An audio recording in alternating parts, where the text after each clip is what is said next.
One of the outstanding things about genuine intercessory prayer is that it is a ministry of care. It really is a case of us caring enough about an individual, about our church, about our nation, in order to pray. And I've got to admit, I've been challenged even in just revisiting this topic, just to realize that there's a particular person that God has challenged me about, that I haven't been praying enough for that person. And when you dig down deep as to the reason, I really think that it's I haven't cared enough. And I'm sure many of us could say that sometimes our failure to pray for our nation, our failure to pray for our church and the leaders, and even unsaved people around us, it often just, when you boil it down, the problem is that we just don't care enough. But intercessory prayer, genuine intercession, like that engaged in by Jesus and by Paul and others, it is rooted in care. So this is something important for us to think about. It really is a Christ-like ministry. Nobody cared like Jesus. No one had compassion like Jesus.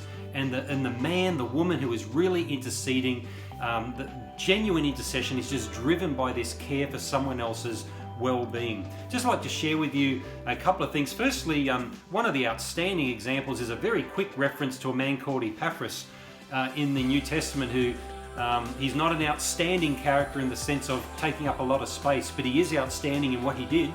Epaphras, Paul said to the Colossians, who is one of you, a servant of Christ Jesus, greets you, always struggling on your behalf in his prayers, that you may stand mature and fully assured in all the will of God. What a tremendous tribute to Epaphras, that he was struggling, he was laboring in prayer, but not asking God for things for himself. He was concerned for the church at Colossae, and he was praying on their behalf. A wonderful example of unselfish praying. I love this quote by Wesley Duewel from this excellent book, which I'd highly recommend to you, Mighty Prevailing Prayer, one of the best books I've ever read on prayer. And he said this: there is no more Christ-like role than to be a co-intercessor with Christ for the priorities on his heart. Prevailing intercession is your supreme service while on earth. Do you think that's overstating it? I don't think so. It really is a supreme form of Christian service. There are so many ways that we can serve God today. We can serve in the music team, we can serve in Sunday school, we can serve in the kitchen, we can do all manner of Christian ministries. But let's not think that intercessory prayer is just like one of 100 things we can do. We need to recognize this is very, very much on the top shelf. Just to take time out to pray earnestly for others. Oh, this is a wonderful ministry. Oswald J also commented helpfully on intercessory prayer. And he argued that the highest form of Christian service is intercessory prayer. He said, I want to go on to say that intercessory prayer was without doubt not only the highest form of Christian service, but also the hardest kind of work. Oh yes, it can involve work to be really laboring in prayer because we care. It's going to take time, it's going to take effort, we're going to have to roll up our sleeves and go into some battles.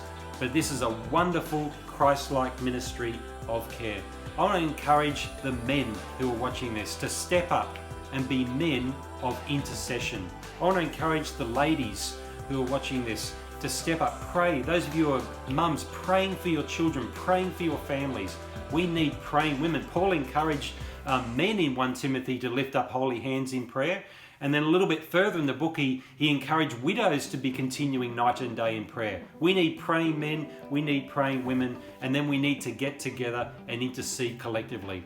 May God encourage us to really step up to the plate and engage in this vital ministry of intercession.